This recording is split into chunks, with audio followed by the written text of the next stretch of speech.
All right, have you hit record? Yeah. All right, I'm going to hit go live. Crank this show out. We appear stars and a frowny face every time to be live.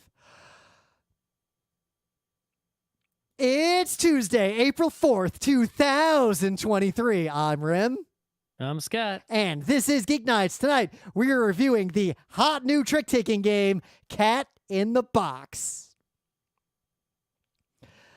So today is a date that is actually pretty important. Like, two earth-changing things happened in very different contexts today, and I suspect, most of you listening, partly because of the American-centered focus of a lot of pop culture and like the kind of person who would listen to Geek Nights, you're probably thinking about the whole Trumpy thing that just happened. But a way more important thing happened today. Finland officially has joined the NATO military defensive pact in Europe. And you might be wondering, why is that such a big deal? If you don't know the history of NATO, it was originally formed essentially to be the military alliance to make sure the Soviet Union didn't invade Europe after World War II. And that existence during the early Cold War didn't actually last that long. NATO evolved very rapidly into being a couple of things, and it's effectively a purely defensive military alliance whose primary mission is to say, yo, countries can't invade each other like it's the 1800s. If anyone invades any of our members, it's war with all of us. Stay out of Castle Lemongrab. Like, that's... Right, and there's so many of us, and we're basically the strongest, right? It's like, you know, it's pretty much like a board game, any war game you play, right? It's Tuesday Geek Nights, right? You play a board game. Imagine, you know, if there wasn't some end game, because it's not a board game. You can't win the real world. It's not like Civ. Right. Right. And it's just like, imagine if there's like, you know, many players that are all like really strong and like they've maxed out their tech charts and everything. And all of them are officially on the same team. And if you attack any one of them, they literally all attack you. And their combined might is like several times greater than the rest of the world combined. It's like, well, I guess you just can't fuck with any of them, right? Yep. And if you don't attack them, they kind of just sit there, at least militarily. Like their army isn't like moving around on your borders. It's just sitting there. Right. So now imagine, right? There's two things additionally to imagine, right? Yep. First thing is imagine you're not in that alliance and some country that isn't very big population-wise, but is very, very strong military-wise relative to its population. Yep. Or maybe they're just next to you and way big. Joins that alliance like decades, you know, maybe even almost a century after it was created, and now it's even bigger. Well, especially if you even like 4 years ago, 3 years ago, in fact, I would say up until the Russian illegal invasion of Ukraine started, if you asked anyone on Earth, anywhere in the world who had heard of Finland and heard of NATO and knew anything about them, if NATO would ever join Finland, they would laugh at you and run out of breath laughing. Nobody in the world thought Finland would ever join NATO. Now, Finland worked with NATO. Finland is very closely aligned with NATO, but Finland would never join, partly due to Finland's history of being invaded by the Soviets and the Nazis simultaneously and getting very spiky as a result. That's a summary of a lot of history that is glossing over a lot of details, but it's kind of how it went down. So Finland really tried to be a country that said, we're not aligned with anyone, just don't fuck with us.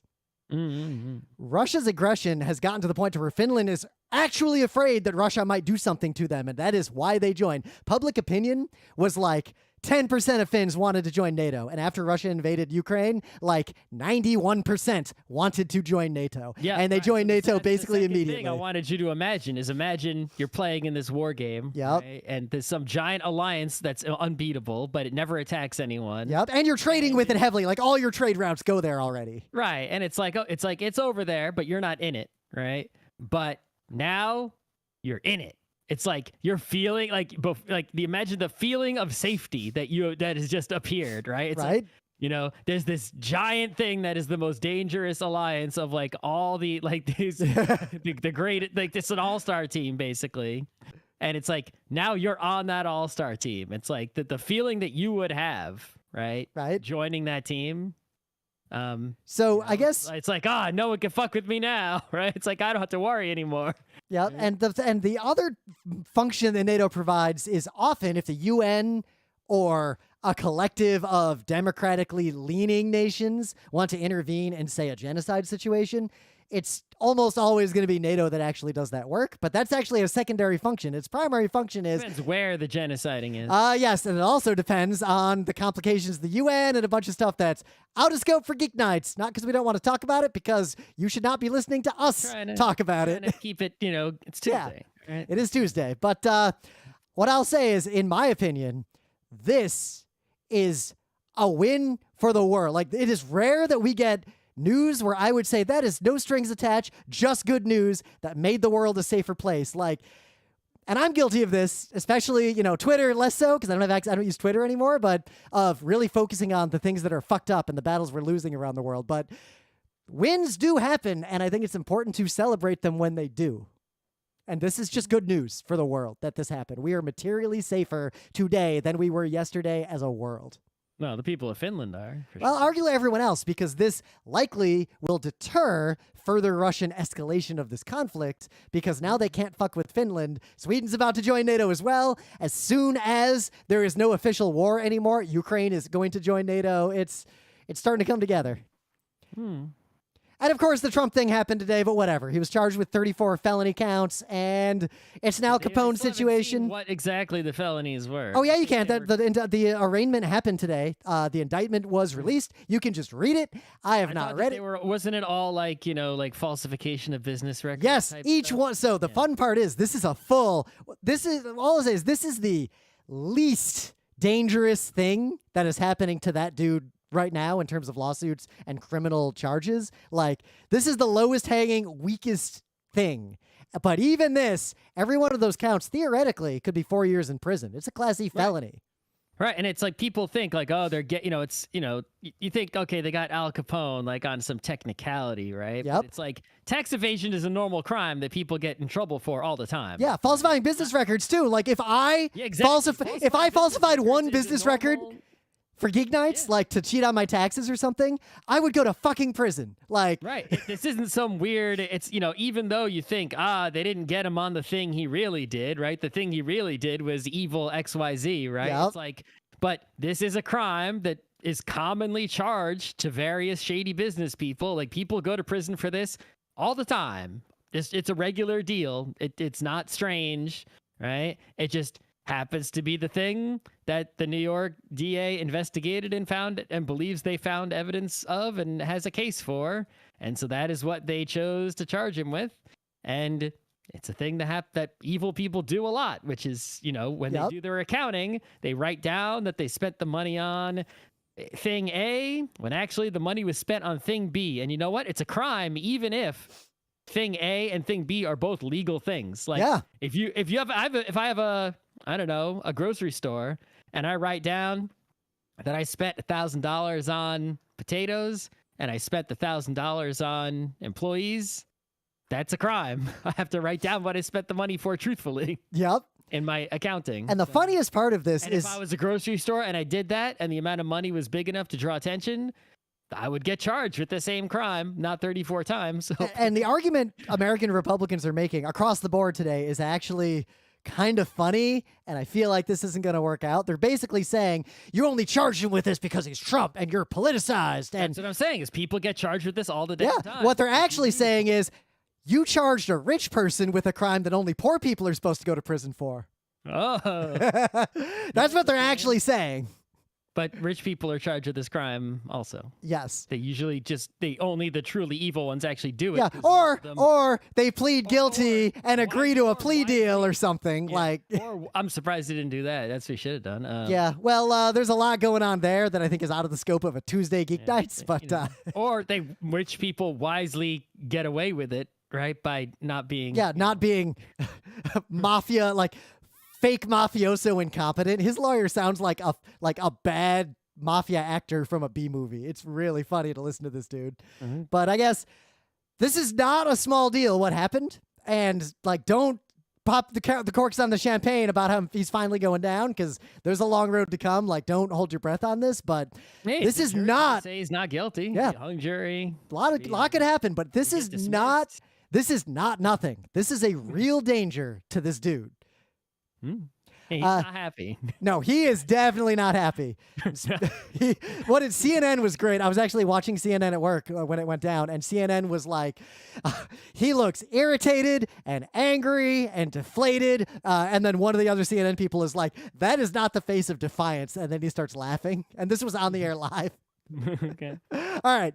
In tragic news, Klaus Teuber, who you may know as the designer of Settlers of Catan, one of the most important board games to ever be written and designed, has died after a brief and severe illness. He was 70. His family confirmed the death in a press release.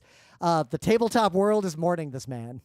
Yeah, I mean, what I heard is, at least from the, it's not a person I ever knew, right? Yep. But to my knowledge, not some milkshake duck. He was just like a nice old man. Yep. I've never heard a negative story about him.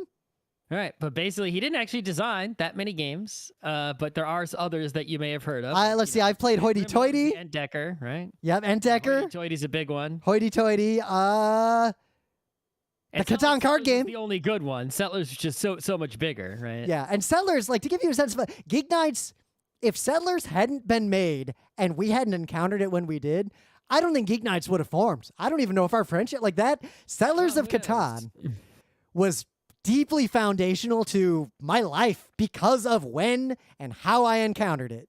Yeah, I mean, prior to going to college, right? The board games I knew were the ones they had at the toy store. Some of which were nerdy, right? Like Axis and Allies, Risk, Shogun. Right? Yep. Which is renamed 10 times. Ikusa briefly. There were the ones that they had at the gaming store: BattleTech, D&D, right?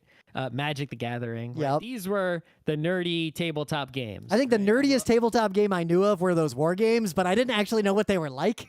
Yeah. In the United States, it's like the board games didn't really there weren't lots of new ones. It's like occasionally you might see one that was like, even when I thought there was a new one, like I was a kid watching TV, there'd be a commercial for some new board game, and it would be like there were always usually kids board games, and you'd think it was a new one, but actually it was just a reprint of some Milton Bradley one from the 60s or the 50s, or it's like, it was an already existing game. They got reprinted and they updated the graphics and they put out ads for it. Very rare that there were truly new board games in the US on the market. And if they weren't the Milton Bradley Parker Brothers ones that were in the toy store, they weren't available easily at all, right? And then Settlers came along, and we were in college, and some people were playing Settlers, and I was like, I was not interested in whatever that was, even though I knew nothing about whatever that was. Yep, and partly, to be fair, part of the reason we were interested is the people playing it were a little shady. I'm just gonna leave it at that, but they were shady. All I knew is that those people over there that I don't want to mess with are doing something called Settlers, and they're doing it all the time. And I don't want to be with those people, so I don't want to be with that Settlers. Yep. Whatever that Settlers is, it's got nothing to do with me. Meh. And we kind of just ended up playing a game with them one night. I don't remember why. Somehow I ended up playing the Settlers, and I'm like, oh, that's what this is. And we thought it was a rule. This is the year 2000. Yep. God damn, that was a long time ago. I just flash back to how much of my life I've lived since that point. Yeah. But I remember we thought the way the robber worked is if someone rolled a 7, everyone had to give them a card, and the robber moved to the desert. And if the robber... I thought that it was just customary to try to bribe them with a card so that you could convince them not to attack you. But, they refused to continue to play with us after Scott took a bribe and then put the robber on a guy anyway. And the guy got so mad we never played with them again. But we had our own copy by that point. Anyway, the point is that, we had the Settlers and we started playing that a whole bunch.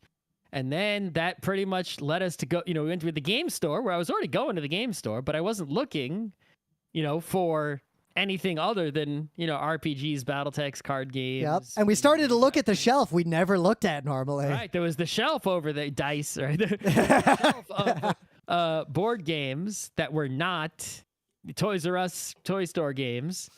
And I was like, oh, well, this is the section where the Settlers comes from. It's the section the Settlers is in. Yep. But there's other things here. Let's take a look at those. And we're still here 23 years later looking at those other ones. And it's become I guess we were ahead of the curve. We were so cool, but it became a phenomenon of, the European non-Toy Store quote designer board games are now a huge thing. Everybody's all over it.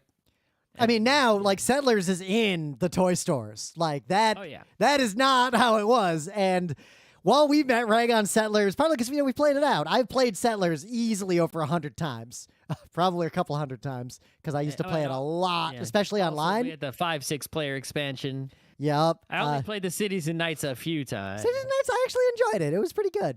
Yeah, but not that many times. But while we have played Settlers out, like I still recommend Settlers to people all the time because it is a fantastic game. Yeah. Don't judge a game by what it's like when Fox Only Final Destination happens. Like right. It's like if you've played Settlers, it's like that's really the only criticism you can make of Settlers is that if you have played it many, many, many times, and you are, someone who really thinks about winning and strategy and tries hard at games to win, you will see the truth of Settlers, which is that if all players are pro, the dice will determine the winner. Yep. Right? That's just, so if all players are pro, you might as well toss a coin to see who won. But that applies to every game ever designed on Earth. Right. Right. But, maybe. Well, other than the arbitrary ones, the draw ones, and the solvable ones. I'm just saying is that it's possible, going through the motions of a Settlers instead of tossing a coin might be satisfying, even though everyone recognizes the dice determine the result. But if any number of players are not pro, Settlers is like a for real game. There isn't really, it's like what's wrong with it? Yeah, I mean, think about it. We talk like a tabletop game. If it hits the table 10 times, that's already a legendary game in our eyes. Like if I'll play a game 10 times, that is like an S tier game. Like that is amazing. Even more than once is a big hurdle a lot of games have to get over. Yeah. And yet Settlers, that I played it over 100 times, that says something. I think that most people I know who play Catan end up playing it many, many times. Yeah. Right? Like people go through a phase like Catan is their thing and they keep playing it a bunch, which is something I don't see for other really popular games. Like, a lot of people have bought copies of Root. Like I've heard from, the listener. Yeah. It's like selling out constantly and like you can't get it in a lot of places. And, it's like anytime it comes out, like it's like it sells quickly. But yet, how many people are playing Root many, many times? I want to. And now that the Pandoodle is in the long tail, I feel I want to make that happen. But I'm saying is like I think a lot of people have Root clearly because it sold a lot of copies. A lot of people have Wingspan because it sold a lot of copies. But at least I don't have any data, so I could just be wrong and completely bullshitting. But my feeling is that people aren't playing, if they have Wingspan, people aren't playing Wingspan constantly and making it like a thing and playing it a whole bunch. They're playing it occasionally, a few times. But I see lots of people who, when they become Settlers people, then they go through a phase of playing it a fuck ton. I think games that trigger that are extremely rare. And there's some, like, I struggle to define exactly what it is. There's like this sweet spot of interaction and politics and mechanics that I would have to spend some time thinking about to try to identify what it is. Because T&E does that for me. Hansa Teutonica actually does that for me. A lot of trick-taking games do, and the list is running out fast. Anyway, the point is that Klaus, the gentleman who made Settlers, we have much to thank him for, and it is sad that he is departed from the world of the living. Yep. Pour one out for a legend. All right, I'm going to put one last tiny news in so we don't immediately go from that into Thing of the Day music, I feel like.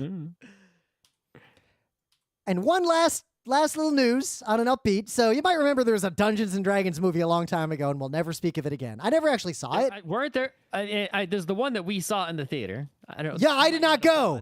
Okay. I was not there. I refused to go. You all went anyway, and I was like, it's going to be bad. Don't go. It would be garbage, and it was. I don't remember much about it, though, other than that it was garbage. I stayed home and played Counter-Strike. Like, I remember so specifically. Garbage, right? You all came back, and I was like, how was it? And you were like, eh, and then that was it. Yeah. I knew it was going to be before I went. If I wasn't going, it wasn't like I was disappointed. So weren't there other D&D besides the cartoon, right? Weren't there other D&D movies? Like there was definitely that video choose your own adventure one. That doesn't count. Okay. I don't actually know. I can only think of the two that are legit movies. If there was another one, I'm unaware of it, or I'm stupid. We both forgot it, and the listener's going to make fun of us. But I can't think of one. So the new D&D movie. Go on IMDb, for example. Yep. Right. Are these books or are these movies? Hold on. So while you look that up, to explain, there is a new Dungeons and Dragons movie. Oh, a television movie. TV movies. Yeah, I can't count TV movies. That's a rabbit hole that goes forever. There were other things that existed, but yeah. In terms if we talk about TV movies, there are like 6 Lost Boys movies. Yeah, so I guess in terms of theatrical movies, there was just the 2020 to 2000, the year 2000 Dungeons and Dragons that we saw, and then the new one, which is 23 years later, the Honor Among Thieves one. So how's it doing? It knocked John Wick 4 and Scream 4 out of the box office. Like, it is crazy popular so far. The reviews coming in are saying it's great. Said positive things about it, but my expectations are still the same. As mine are pretty high because I think what's going on here, because I don't usually read reviews of movies till after I see them, and I do plan to see this movie. But full disclosure, I own a lot of Hasbro stock, and I'm curious, so I read a bunch of reviews, and what people seem to be saying is interesting. So you know how the things that are the D&D media that are popular are like Ack Inc. and Critical Role and all these like D&D play shows. Like, they're popular among a certain set of people. I'm not a fan of these things, but I understand why people are. Nothing wrong with these things. Like, I want to be clear. But I think what people wanted from a D&D movie is for it to be an evolved form of what they think it feels like to play D&D, which means sometimes it's serious, sometimes it's funny. D&D type shit happens, like the heist goes wrong or a dragon shows up at the wrong time or you burn the town down. And I get the impression this movie is that. It's the funny, weird, like, this is obviously very directly a D&D game happening. You mean the live action Slayers? Is that what it is? And you know what? That's the winning formula. I don't know why they didn't try this before. This was like the obvious play. They did. It was called Slayers. There's a bunch of Slayers we haven't watched that we should probably catch up on at some point. You and Emily never saw Try. I still have DVDs that we borrowed from Laura. What? Slayers is great. You love Slayers. Yeah. I mean, I'm only going to live so long. How much time do I want to spend watching Slayers? There's like 26 episodes of Try and like, what, 13 of the one that came after Try that we watched one episode of? Those 13 hours. Play 4 games of Everdell. Anyway. You keep going on about this Everdell. It's a good game. It just takes too long unless you have the right people at the table. But anyway, things of the day. So, got a little thing, not gaming related, but it's a channel I found that's great. It's a YouTube short channel, and all it is this woman who knows about cooking. I looked at her other stuff, and she seems to be a chef. But all she does is comment on a certain genre of cooking video that I'm going to describe as white people who have no idea how to cook sharing their absolutely terrifying recipes. I've noticed this genre lately as well in the video short category. TikToks, YouTube shorts, it's, whatever. It's really easy to make them with the app. That's why people are making them. Yeah, I noticed this whole genre of person who actually knows about something, right? Looks at, they watch a short video of someone messing around trying to make a viral video who doesn't know what they're doing, and they comment on it, right? So I've seen them mostly for cooking. It's like someone does some wild cooking, and the person watching it is like, yeah, this is a bunch of bullshit. Oh, what was what I watched where the chef is just watching, being quiet, then he's like, that's going to spread salmonella. Right. That's going to spread more salmonella. Shorts, there's someone who does it for like hardware projects, and they're like, yeah, this person is making a finger removing device. It's like, and like they actually know about hardware, and they're like, all right, so that person invented the screwdriver. Congrats. Yep. They're like just making fun of people doing dumb stuff. But I guess what I like about this one is, I mean, the videos are terrifying and her commentary is great, but the format she presents is that she just describes what they're doing directly, and you can hear the sarcasm just like oozing through the way she's describing what they're doing. Like, oh yeah, you don't need to stir that. It's fine. All right, well, I guess if you like Geek Nights sarcasm, you'll like that sarcasm as well. Yeah. So what do you got? So on the right now, Resident Evil 4, an old game, is so hot right now because the remake is out, right? They basically, I think Capcom has a really good thing going with the way they handle Resident Evil, which is where they've got new games coming, right? And then they sort of cycle through redoing the old game, right? To sort of in wave, is like a wave that comes up, right? Yep. So it's like they went 1, 2, 3, 4, and the newest one is what, 8, I think, or 9? I don't know. Fuck if I even know. Anyway, I'm actually going back through the back catalog. I just started replaying 4. I've actually played I haven't played the newest one, but I think I've played 6 or 7 of the I played most of them, basically. I played 2, 3, part of 4, part of 5, and honestly, that's it. I never played 1. I'll admit it. Done at least 1 through. I've done up to 5. I think 6, and maybe 7. I don't know what. I have never actually played Resident Evil 1. Oh, I beat Resident Evil 1. But actually, I played Resident Evil 1 many times, but I didn't beat it until there was the remake. It's way more playable than the original. Well, that's it. The remakes are there's a lot of quality of life improvements in these games. Many, yeah, especially because a lot of them are sort of hard to play. But the thing is, they remade 4, and it's like, okay, good, you remade 4, but 4 didn't really need the quality of life improvement. Yeah, the original was fine to play. Like 4 is playable, right? 1, 2, and 3 needed the help, right? I played remakes of those to actually beat them. But 4 is very playable without the help, but the help is welcome. It's not unwelcome. But anyway, they're promoting the fact the remake of 4 is out now.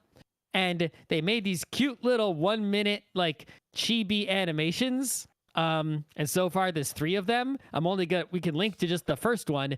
I trust the listener is smart enough, if they enjoy it, to go to the YouTube channel and find the other videos that are in the same series, because the YouTube channel has other Capcom related videos as well. But you're intelligent enough. I know you can do it. I don't need to provide you all the links, right? 1 is enough. These are just perfect. It's just these really cute 1-minute videos that are like, yeah, they're ads for the Resident Evil 4 remake. Yes, they're ads, but they are very cute 1-minute little chibi animations that are really funny and cute.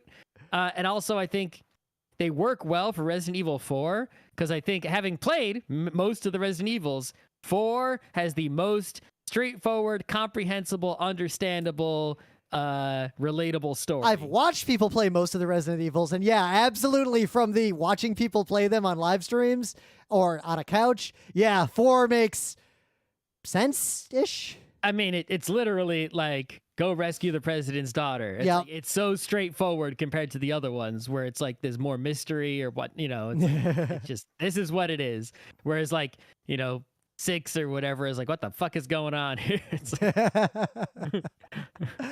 In the meta moment, the Geek Nights Book Club book is Salman Rushdie's The Satanic Verses. So I went to the library to get this book. Yep. And I got a cool limited edition special edition Mets library card they just came out with. And then I got the book. And the book is like 500 pages. And I have to return the book by April 20th. And I have to read, I calculated, 30 pages per day-ish to finish the book by then. I guess I can renew it. But, have I read 30 pages per day? I'm a little behind. I'm like 100 pages in. But it's still a good target date to shoot for. Right. But, it's like I can, even though I'm like behind, it's like I can still calculate, well, it's been 8x days. Like, let's say it's been 8 days. I know that I need to be on page 240. Yep. So I know like where my target is at all times. And like, I know I'm behind it right now, but I'm still reading it every day, like trying to catch up to the but we have entered a critical season, the season of I can go lay in the park and read. Well, today it's going to get colder, I guess, next week. Yeah, I did bike home today. It was like 72 when I left the office. Today is it's somewhat warm. Yep. Instead of being a little cold, it's now somewhat warm, but not warm enough, but somewhat warm. It's warm enough to bike. Yeah, oh yeah, definitely warm enough for biking right now, for sure. Yeah, it was hard to bike home because everybody took every city bike in Midtown. Yeah, I'm reading this book, and the only thing I can say about this book is that I do not have enough knowledge about the Quran to I don't know of what is going on I mean, like I understand what's happening, but I just can't understand like what is a reference or retelling and what is original, because I don't know the original story. Have you ever read any of or seen? There's a lot of stories, a bunch of them, all written by all different people that are basically an angel and a devil, but they're kind of friends and they work. Yes, Yeah, I've read many of those. Yeah. Neil Gaiman, right? Good Omens and all. that's the part to focus on. I don't know if knowledge of the Quran will help or hinder. I think we're gonna have a lot to say about this book. But it's like, damn it, it's like it makes me want to stop and read the Quran and come back. Well, if we get to that point, maybe I can get a Cliff's Notes Quran somewhere. I'm sure that is. It's not like I've read the Old or New Testaments either. I just know like the basics, like Genesis, Exodus, whatever. Yeah. So I just need that same outline, idea. Because clearly, right, the story of there is some original story of Muhammad in the Satanic Verses that I feel like I gotta know in order to fully understand. Yeah, I know. I'll admit, I only know the historical context of that particular debate. Well, I shouldn't say debate. That particular point of contention, because it was crucial to why the government of Iran wants the author of this book dead to this day. All I know is that they want him dead. I didn't understand the theological reasons. It's because of that, but really it was the book came out at the right time for Iran's government to stir up some shit for tangentially related political reasons. I'm just saying Salman Rushdie was just caught in the crossfire. My theological knowledge is admittedly extremely lacking. There's no reason to even hide that fact, right? And I believe while I fully understand what is happening in the book, I feel like I am missing on many, allegories, references, symbolisms because of my lack of knowledge of some referenced source material. Well, we'll see how we progress. And if we read some theology in between parts of this book, we'll let you know so you have a good beat on how we're progressing and how you should progress if you're reading along. And otherwise, I think we got no cons coming up for a while, so we're gonna summertime. It used to be summer was like stacked cons, like cons every weekend, and now it's like summer is the no con season. Yep, I'm going to like a Star Trek con. Summer. I'm going to a Star Trek con in May in Philly. I don't think Scott is interested, but if you want to go, we're driving there. I'm not interested in the Star Trek con. We might hang out at Gojo's house the day after it. We'll see. We're playing it by ear. We got to make our plans. Looking at Kineticon, but might overlap with other plans we're making, so I don't know if we want to. But even then, that's already a ways from now. That's like July. So stay tuned on what we're doing. You might see some more non-convention content. I got video that Scott shared from the PAX East we were just at that will be turned into some YouTube stuff soon. And also, I'll just note that I have been trying to put at least one YouTube short that is a succinct point cut out of one of our many Geek Nights panels from over the years onto YouTube about once a day, and they're getting a lot of views. So if you like this content, let me know. If you have any thoughts on it, I'm evolving how to make these better based on which ones get views, which ones don't, which ones get likes, which ones don't. And right now there's some pretty clear trends that are actually helping me make these better and make a faster pipeline to just crank them out. I guess the only thing I really have tickets to right now besides playoff hockey. Well, I got regular hockey tomorrow. There's Nick Cave is going to be performing in New York in like September. I'm getting fucking tickets to that. And there's I'm planning to go to a lot of live music over the next 6 months.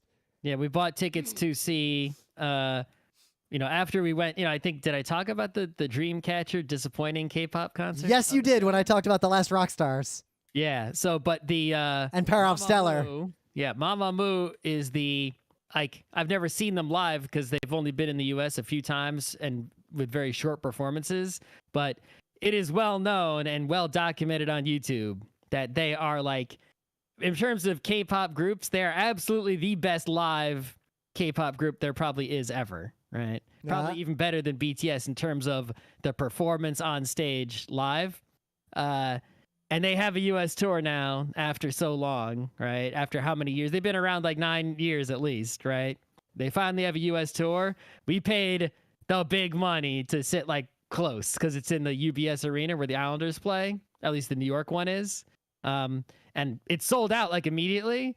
But then they opened up the 200s and the 300s, and now it's not even sold out. And you can buy, I think that you can get a cheap ticket for like, what, $60, right? So I would recommend, right? Yeah. All right. Even if you don't care at all, right? It's like, the performance is just so good. We did a Geek Nights on live music a while back. Maybe I'll link to that because TLDL, live music is just great, even if you're not a super fan of that music most of the time. It's on a Tuesday, May 16th. But look, they have a whole U.S. tour, so depending on where you are, somewhere else could be. So, and I bet everywhere else is a lot cheaper than New York too. So it's been a while since we've reviewed a new tabletop game because for some reason we haven't been able to get together with people and play board games or go to cons for a while. But here we are. We were at PAX East. We played a few games. There was that chili sauce distilling game that we could probably do a show on because I liked it, but I think I want to play it one more time before I pass judgment on it. But Cat in the Box needed 2 plays for us to review it, and I cannot imagine that more play will change my opinion of this game. It will probably change my heuristics, and I'll figure out how to be good at it. But Cat in the Box is such an elegant, well-designed trick-taking game that I'm just going to say it's S tier right now. I bought a copy immediately after I got home from PAX. I mean, it's up there, right? It's, so we've played a lot of trick-taking games, especially a lot of the small Japanese ones that seem to be a whole trend, right? We've talked about there's the scared ghost one, and there's the haifu one, and there's just so many, right? There's the classic ones, your wizards, hearts, spades, whist, all those. Anyway, but this one is really different in terms of what Rim just said. The level of polish, it is so streamlined and so straightforward. It doesn't have any weird gotchas or anything, oh, you can only trump on the second moon of the third. Yep. Or if you have formed a coalition with the player who chose the trump, then the other coalition forms the alternate trump moon. None of that crap. Yeah, I feel like a lot of trick-taking games, even ones that are pretty smooth, they have one little quirk, at least one, quirk or gotcha that makes them a little rough rules-wise, right? Even if they have something, and some of them, which I think are smooth, don't have a strategy or anything to crunch your brain on decision-wise. They're just sort of straightforward. You draw your hand, it's easy to figure out the best way to play that hand, and you win or lose based on the draw. End. Now, sometimes that becomes crunchy if you get good at the game and start counting or, you gain some skill. Sometimes they become crunchy until you're good at the game. But I guess we're about to describe the rules because the game is so simple. But what I'll say is so simple, I can teach you the entire rules, and I will do so. Yeah, but a point before, I have rarely seen a trick-taking game that is so quick to teach to a table where nobody makes a mistake. Goddamn, did everyone understand how to play this game after about 3 minutes of instruction? Especially because you already had some trick-taking knowledge. Yeah. But even if you don't, I think you could learn it very quickly. I like Nokozu dice, but this is a breath of fresh air. Right. The only reason this could be someone's first trick-taking game. The only reason I think you wouldn't want it to be is because the genius of it shines when you have the understanding of a trick-taking game and you see how this is a twist on that formula, and it's sort of you can appreciate it, right? Whereas if you could just play this never having taken a trick in your life, but you wouldn't have a full appreciation for what they've done here. So how does this game work? It's really simple. There's a deck of cards numbered 1 through 9, and every number there are 5 copies. So 5 1s, 5 2s, 5 9s, right? There's 45 cards. Yep. And you deal out the cards to all the players. Now, it's very important to note, these cards are all the same. All the 5s are the same. They're all just black. Yeah, there's no suits. It's just numbered 1 through 9. Just deal out the cards. And you deal them out, and everyone now has a hand, and everyone picks a card to sort of get rid of, right? They just throw it out of the game, basically. So now let's say I have a 1 in my hand, and I throw it out. Well, now I know that there's only 4 1s left in the game total, right? Because there were 5. There could be even less than 4, but I know that there are less than 5 1s available in the total deck because I threw 1 out, right? Okay. And then you start playing a trick-taking game, a very normal trick-taking game. You play a card. Everyone has to follow suit. Whoever has the highest in that suit wins, unless someone didn't have that suit, in which case they can play a different suit. If they played the trump suit, then they would win, right? Again, even against someone who had, it's just basic trick-taking game. Nothing weird about it whatsoever. Completely normal. Not one weird rule at all. None. No special anything. The red suit is trump. But wait, didn't you just say that all the cards are all black? There's no suits on them? Well, when you play a card, you play it on a little like cardboard thing in front of you, and you decide what its suit is at the moment you play it.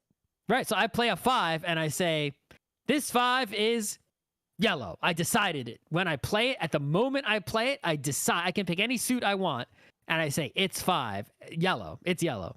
And what I do when I do that is I take a little marker, and there's a board, and the board has 45 slots on it, one for every card. And I put a marker on the yellow 5. Now, someone else might have a 5 in their hand, and they might want to play it. Well, they can, no problem. They just can't say it's yellow because, well, the yellow 5 already got played. Because remember, the name of this game fully is Cat in the Box, and then subtitle, Quantum Trick-Taking Game. Because the rule is you can only play one real card, meaning a yellow 5. There's only one yellow 5. You can't play a card that has already been played, the combo of number and color. It's a riff on Schrodinger's cat. Yep. So everyone goes around playing a trick-taking game. So I play a yellow 5, right? Well, now Rim is to the left of me. All right, so Rim, I guess he has to follow suit. So now, if he plays a 2, he's got to say yellow. He can't be like red 2. Well, right? I could be red 2, but I have to then first say, oh no, I'm out of yellow. That sucks. Right. And then I take a marker off my board showing that I'm, quote, out of yellow, and I play some other suit. Which means that for the rest of that round, Rim can never play another yellow card because he said he didn't have any yellows left. If I desuit myself by just declaring I've desuited, I am tied to that for the rest of the hand. And if it turns out that yellow is literally the only play I have left for one of my cards, I'm just effed. Right. So that's the final thing is like you play cards, you decide the suit when you play them. And when you decide the suit, you can only choose a suit for that card that hasn't been played by any other player. And you can't choose a suit if you have already declared yourself to be desuited in that, right? And then if someone is in a position where all the cards remaining in their hand have no legal play, then that person has caused a paradox and they lose and they get boned and they lose points. Otherwise, everyone gets a point for every trick they took. Yep. At the beginning of each round, you can bid on like how many tricks you think you're gonna take. But your options are just like 1, 2, or 3. Like it's not. You can't. All right. So if you go over 3, that doesn't matter. But if you hit exactly the bid that you made, then you get bonus points equal to like these markers on the. It's not. So it's like a bonus. Basically, when you play, the yellow 5, and you put the marker on yellow 5, and say later you play a yellow 6 or a blue 5 or whatever's next to it on that chart, on that marker board orthogonally. Whatever your bonus points, if you hit your bid, are the total number of your markers that is largest of a contiguously orthogonally adjacent set. So if I make a big blob of like 8 of them, daddy 8 points, and I probably definitely won the entire game because that's nuts. Right, but it's like you have an incentive to pick colors, suits, such that your markers on the board are orthogonally adjacent. So you want to make runs in the same suit. You want to be like, I played the yellow 4 and the yellow 5 and the yellow 6. Or you also want to pick, right? Like I played the yellow 4 and the blue. Well, there's the easy side of the board. I was about to say there's an easy baby mode and there's the really good mode. In the baby mode, everything's lined up. So you can just be like blue 4, yellow 4, green 4, right? Blue 5 and make a blob that way. But in the hard mode, everything's offset a little bit. So you can still make runs like 3, 4, 5 in the same suit. Yep. But if it's like you want to be like blue 2, yellow 3, green 4, that would make a vertical column. So the only other rule, and it's a standard trick-taking rule, you can't lead the trump suit unless it's been broken. Like, that's it. Yep. And that's a totally normal, that's not a gotcha. That's just a regular old trick-taking thing. Like, trick-taking And that's 101. the whole game. That's the whole game. You play several rounds, see who has the most points, the end. And it's great. I won, of the 2 games we played, I came in second place by 1 point in the first game, and I won the second game, but I don't think that was the first game that was luck, but I do have some heuristics. Like, there is some skill here, and I think play can evolve based on what I noticed in the 2 games we played. I am ashamed to admit it took me several games to learn the most basic fact is, right? And so I'm going to teach it to you so you don't fuck it up. Oh, then I'll teach the thing I figured out in game 2. This is so simple and obvious. I should have figured it out as soon as I heard the rules. It took me several games to understand this. That there are 5 copies of any number in the deck, right? And you can only, so there are 5 4s, right? In the whole deck. If 4 4s get played, obviously the 5th one can never be played, otherwise trouble.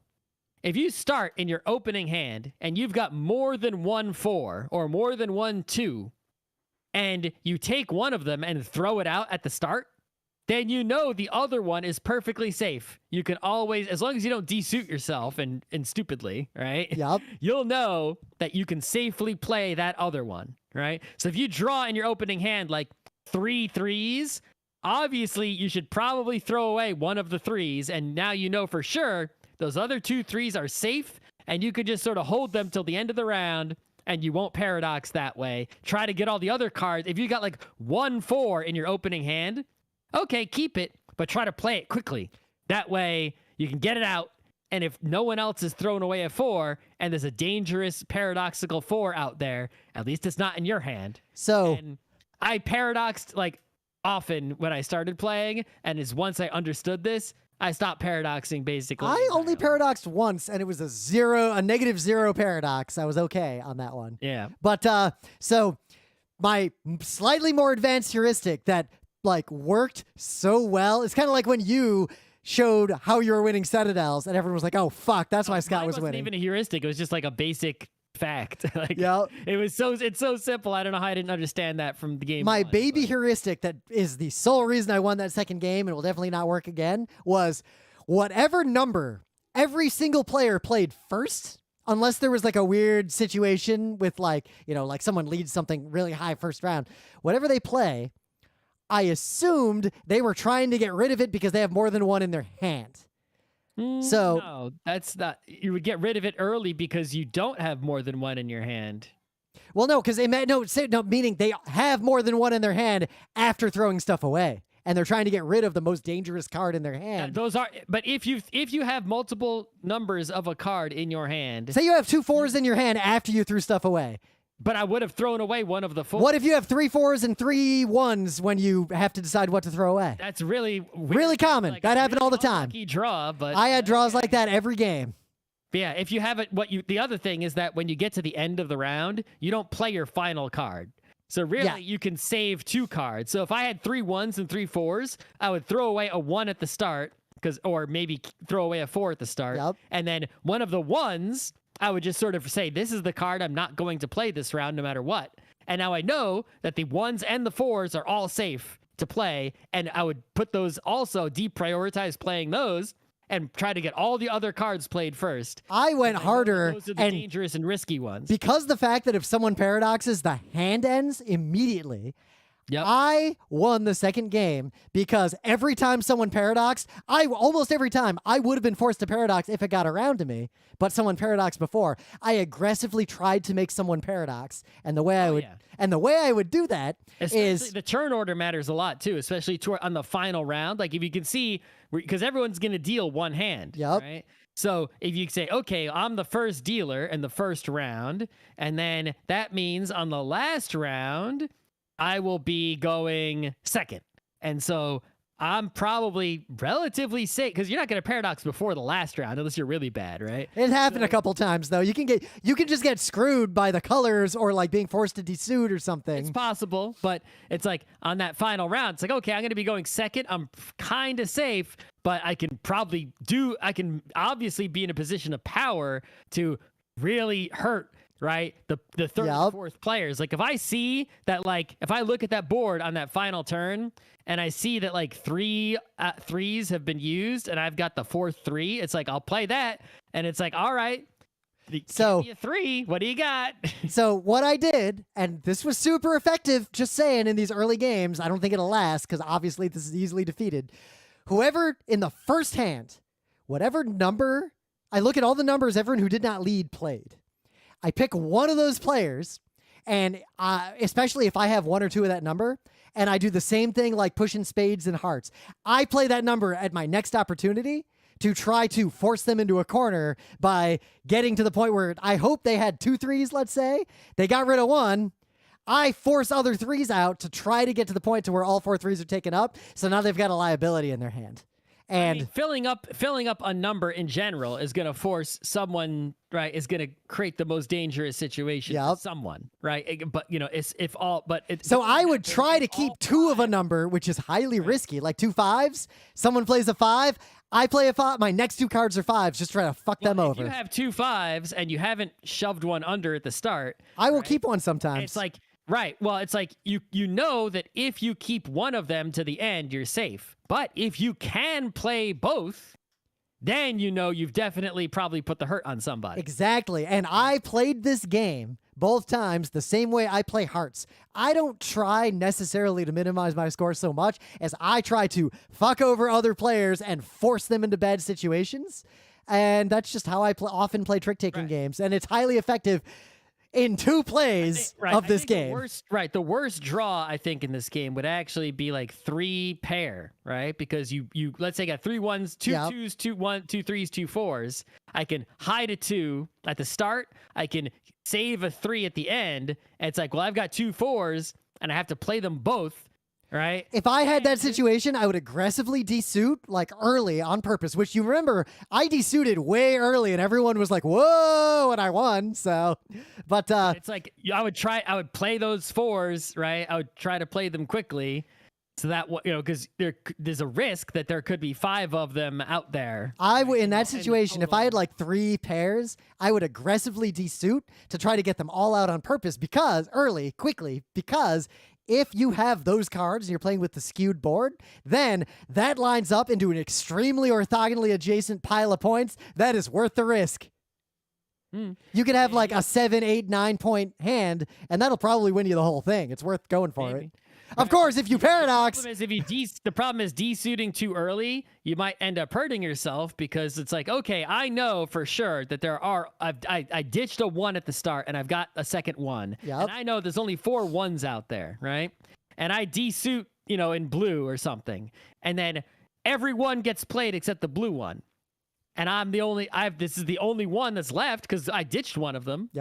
But I can't play it because I desuited blue too early, and now I screwed myself. Right? And so I guess what I'm saying is you take when you desuit too early. And that, I played a very aggressive, high-risk strategy in a game where everyone else at the table was playing very safely and conservatively. So I want to see what happens if someone else goes as aggro as I go, and I imagine we both get fucked over and someone else wins. Right. Well, I didn't I think the thing is, in those early games, right, I was trying to play safe, but I wasn't playing safe because I didn't understand how to play safe. That's true. And I just explained how to play safe is to just realize as long, there are 5 of each card. If you ditch 1 at the start or the end, then all other cards of that number are safe as long as you don't hurt yourself by desuiting a color too early.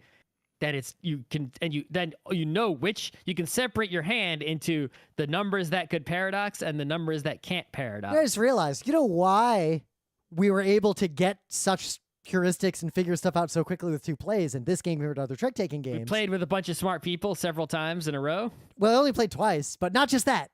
It's because 3 or 4 times. Without suits, counting cards is trivial. Everyone at the table can have a full count in their head. What do you mean counting cards? There's a board that shows you which cards. Exactly. So playing this game, you don't have to count anything. Exactly. So playing this game lets you, as a player who may not necessarily count cards in like hearts or wizard or something else, feel what it's like to play a trick-taking game if you were counting cards.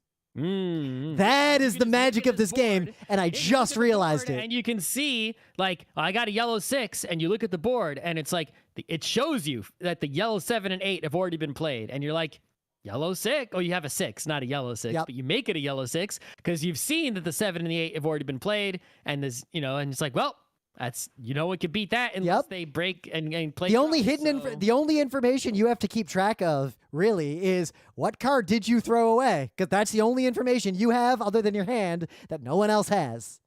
Yep. So And this is I guess the other you would love to know what everyone else threw away. That would be super valuable information. so yeah. You could probably take other trick taking games as a teaching exercise to make the count on a board like this, so people could experience what Hearts is like if like everyone was counting cards. I That feel lets like you could just play like one hand of Wizard, right? Until Yep. everyone understands it. Just play Wizard until everyone gets it, and then just immediately switch to this instead. yeah. Right? And be I think this game. "Whoa." I think this game's going to be a big hit with my family too. Like, I I'm think bringing- anyone who is a trick-taking game enjoyer should add this one. Like, if you're only gonna have like 5 trick-taking games on your shelf, it's like, besides regular deck of cards, Yep. it's like it's probably this one, a Wizard, maybe the Haifu one, the Yep. Kosu dice. Like, those are the top ones that I've done. So a Fuji flush, I Yep. guess, if that counts. Moo maybe. is an elevated experience that is not for everyone. Yeah, but it's I like Moo, but I can't. I'm not good at it. maybe the stick elm, maybe it's like Ooh, there, maybe. Thing is, I really like Shickelm, but I haven't played it in so long. Yeah, but like this one is a The last time we played Shickelm was at the PAX where the seventh guest arrived. Yeah, but the point is the cat one is above the stick elms of the world, right? Yeah. So Well, it's- Shickelm, I don't know if I like it because it's good or I like it because it's almost an inversion. Like, it's such the opposite of everything trick-taking games stand for. It's like the deconstruction of a trick-taking game. So I don't know if it's good or if it's just so novel that I'm obsessed with it. It might not be good. But anyway, also, coming up with this genius, and also the deluxe edition that we were playing has very nice pieces, all these cute little gems with like, cat-related and science-related items. Oh yeah, the style is just great. The cute little cat with the little like chromatic aberration. This game's just a gem. Yep. So, excellent game, and it's not expensive, and it's not large, which is great. Oh, and I guess we wanted to mention the game was published by Hobby Japan. It's a Japanese game. Oh yeah, right. Who was the designer again? Oh, the designer. Oh, I got to go back. I was clicking around in photos of the game for the live stream while we were talking. The designer of this game, Muneyuki Yokuuchi.